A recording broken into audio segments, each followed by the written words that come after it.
Sebenarnya dia sudah kasih informasi sekitar mungkin 3 minggu lalu, gue lupa. Dia udah bilang, udah ngasih hints lah bahwa dia sangat tertarik untuk melatih Indonesia.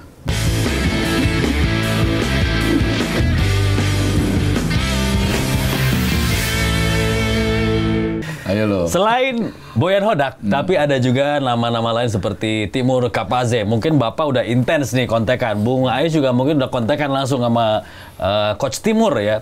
Panggilnya Coach Timur apa Coach Kapaze? Ya terserah lah.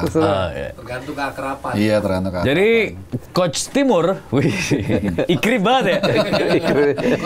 Sudah menyatakan mundur, sudah mengajukan surat pengunduran diri kepada Federasi Uzbekistan ya, dan sudah diterima. Federasi juga menghormati keputusan. Terus Timur Kapaze juga menyatakan terbuka nih, gue nganggur nih sekarang, free, gue bebas nih sekarang, kalau mau dipanggil ayo berangkat. Menurut kalian gimana? Kalau ini gue sedikit pandangan gue ya, nanti kita elaborasi aja. Apa iya serunut itu gitu loh?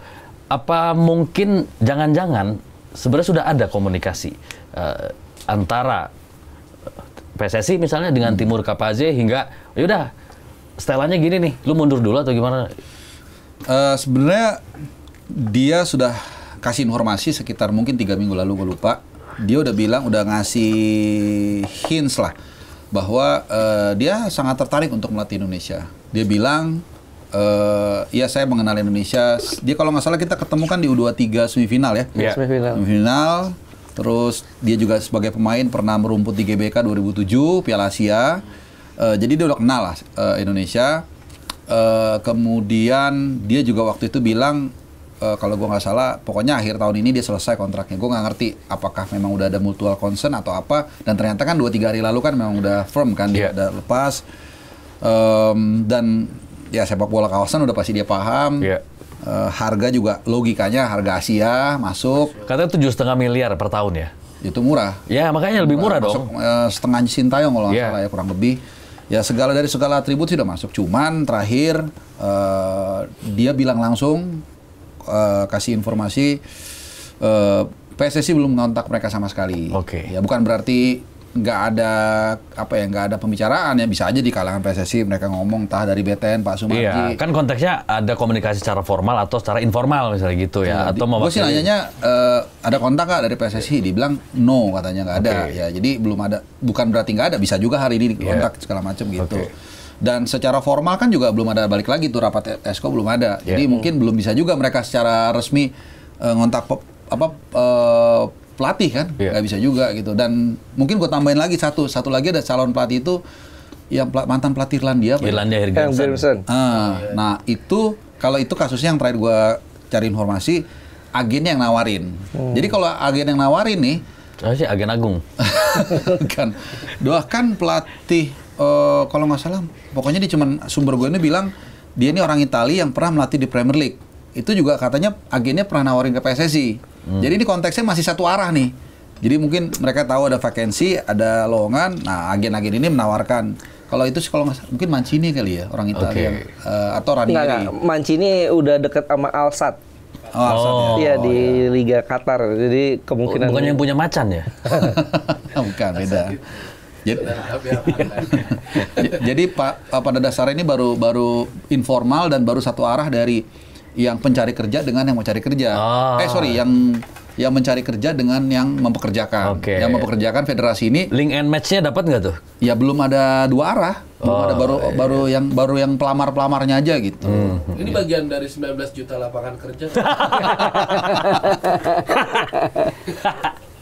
Aja. Pinggir jurang. Tapi nggak apa-apa sih. Itu nggak termasuk kayaknya. Iya. Beda ya. Ini kayaknya sekarang ini banyak agen-agen pemain atau pelatih yang kayaknya lagi PDKT sama PSSI kali ya, nawar-nawarin pelatih. Nggak apa-apa, iya benar. Itu kan juga mempermudah dan memperkaya referensi ya. Iya, memperkaya referensi gitu. Iya. Menurut Bung Ais gimana? Tapi gue pikir memang Timur Kapaze punya kapasitas yang cocok sih ya buat timnas. Cocok dari segi apa? Dia kalau kita lihat track recordnya bersama Uzbekistan ini kan dia banyak membesarkan pemain-pemain muda. banyak mengandalkan pemain-pemain muda dan hasilnya cukup positif. Di Piala Asia dia 2 kali ya masuk ke final tuh, meskipun 2 kali juga gagal ya. Terakhir kan kalah lawan Jepang kalau nggak salah. Tapi bagus, dan kemarin bersama timnas senior, dan timnas seniornya ini kan bisa dikatakan adalah pemain-pemain muda yang tadinya pemain muda berkembang menjadi pemain senior di tangan dia. Jadi artinya dia sangat paham. Artinya kalau kita mau merancang timnas jangka panjang ya cocok lah kapan. Abdul Qadir ya kalau nggak salah yang backnya City kan juga di bawah asuhan dia juga sempat gitu. Tapi itu satu dari sebenarnya ada beberapa nama juga, kayak gue udah sebut sini kalau nggak salah Hussein Amota tuh juga nggak ngerti kenapa nggak masuk radar tuh. Usianya 56. Pernah bawa Yordania 2/3 ke Piala Dunia karena memang di ujung dia diganti. Terus pernah kerjasama dengan Alexander Zverev waktu jadi dirteknya Yordania. Dia kan pasti gampang linknya lah, nggak mungkin gak ada nomor kontaknya. Ini juga masuk salah satu kandidat. Ada juga tapi beberapa yang mengusulkan kayak Park Hang-seo. Oh, Park Hang-seo. Walaupun secara usia udah agak ketuaan menurut gua gitu. Banyak lah intinya calon-calon itu. Cuman balik lagi mesti ngeliat budget dulu nih.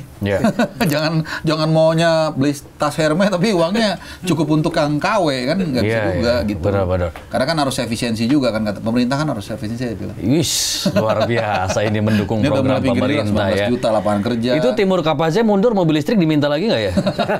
Di pas lolosin Piala Dunia ya. Ya Rolexnya juga nggak dibalikin kan sama. Tapi emang menarik sih Timur Kapaze ya dari Uzbekistan, karena kan warga negara Uzbekistan teman-temannya juga banyak yang di sini ya. Jakarta, daerah Monas ke sana tuh ya, Bang Arpa ya? Nggak tahu gue. Nggak paham. Nggak paham. Member kayaknya. Iya.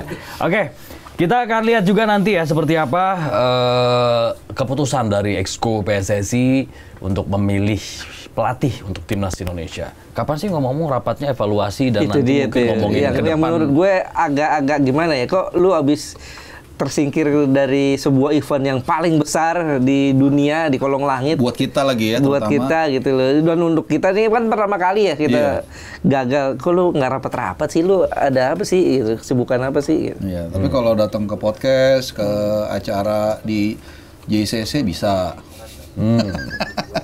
Ya kita kan butuh apa ya, komunikasi sih ya. Kadang-kadang kalau kita bilang minta maaf dong kan kesana kayak demanding ya. Menurut Bang Arpa menghindar atau gimana? Ya akhirnya kita berasumsi mereka tuh delay, buying time, menghindar. Menurut gua ya, itu padahal orang Indonesia tuh kalau kita sincere minta maaf dan emang kita mencoba untuk memperbaiki, pasti rata-rata akan menerima. Rata-rata akan menerima gitu. Cuman ini menurut gua ya kurang ada ke arah situ lah gitu. Memang kita harapannya sekarang kita cepat-cepat membangun ulang tim nasional kita ya setelah kegagalan kemarin. Apa yang menjadi tantangan? Takut salah kah? Karena ini kan agak-agak tekanannya kan gede ya, jadi kita harus hati-hati deh gitu. Nanti langsung ngambil langkah ini, nanti salah lagi. Apakah ada ketakutan semacam itu? Gue pikir ada juga ya. Mungkin ya salah satu kebijakan mereka untuk menunda itu salah satunya kan pressure-nya lagi gede nih. Orang lagi ngambek nih, lagi kesel nih gitu. Jadi siapapun yang dipilih tuh bisa jadi salah tuh. Karena selalu dibandingkan dengan mantan gitu. Selalu dibandingkan dengan mantan, dikit-dikit dibandingkan dengan mantan. Akhirnya ya susah. Sementara kita juga nggak mau balikan sama mantan gitu. Tapi gue rasa benar tuh, harusnya kalau ditunjuk Alexander Zverev mungkin jalan tengah kali untuk sementara gitu harusnya. Dan secara biaya kan juga gue rasa nggak tahu ya apakah ada ya paling add-on soal tambah dikit mungkin ya. Benar. Mungkin dan akhirnya orang lihat track record dari Alexander Zverev dan Jordi Cruyff ini kan nggak ada red flag lah menurut gue gitu. Jadi itu jalan tengah kan. Oke lah kita paham, kita juga nggak bisa ngotot buru-buru dipilih. Tapi juga kalau nggak dipilih juga ini gimana nih jalan tengahnya nih, nggak ada gitu. Jadi Atenterem, ada FIFA Matchday, ada komunikasi yang baik. Mungkin gua rasa akan meredam harusnya. Gitu. Meskipun ada satu lagi nih, SEA Games nanti. Mungkin itu bisa jadi pelipur itu dia. Makanya Pak Sumarji kan juga bilang satu-satunya obat untuk kita melupakan yang kemarin kegagalan itu adalah dengan meraih medali emas lagi di SEA Games. Mudah-mudahan kita bisa mempertahankan medali emas di SEA Games 2025. Oke. Bukan menang lawan Mali ya? Bukan. Lawan Mali tong-tong. Oke. Tapi tahan lu Pak, sebentar satu lagi.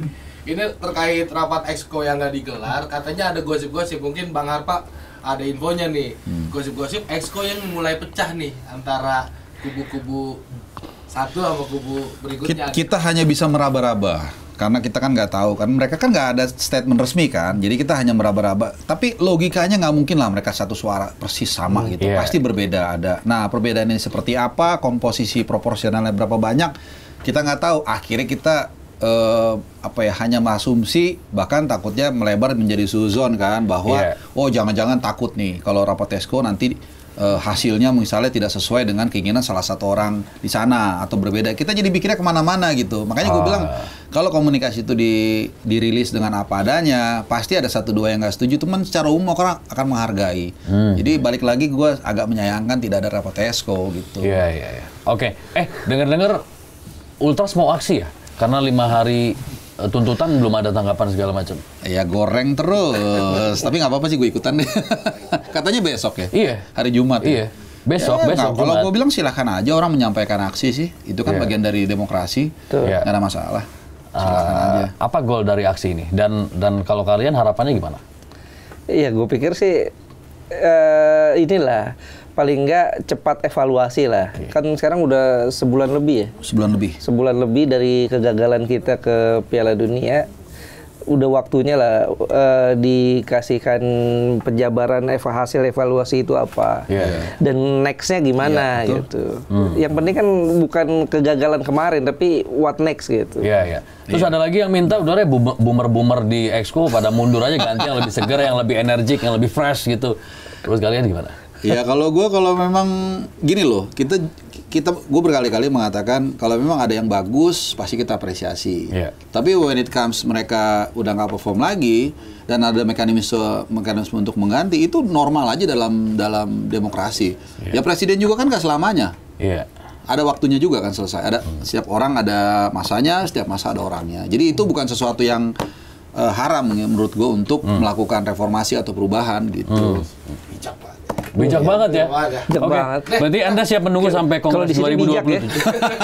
Kalau di sini bijak. Anda siap menunggu sampai Kongres 2027? Atau pengennya mendorong sekarang juga? Ya, kalau bisa sekarang kenapa nanti?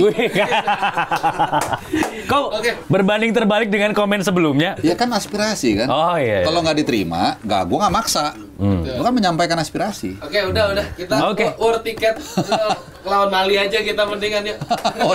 Kita dukung timnas U23 menghadapi Mali dan juga mudah-mudahan di SEA Games juga tampil gacor. Gacor.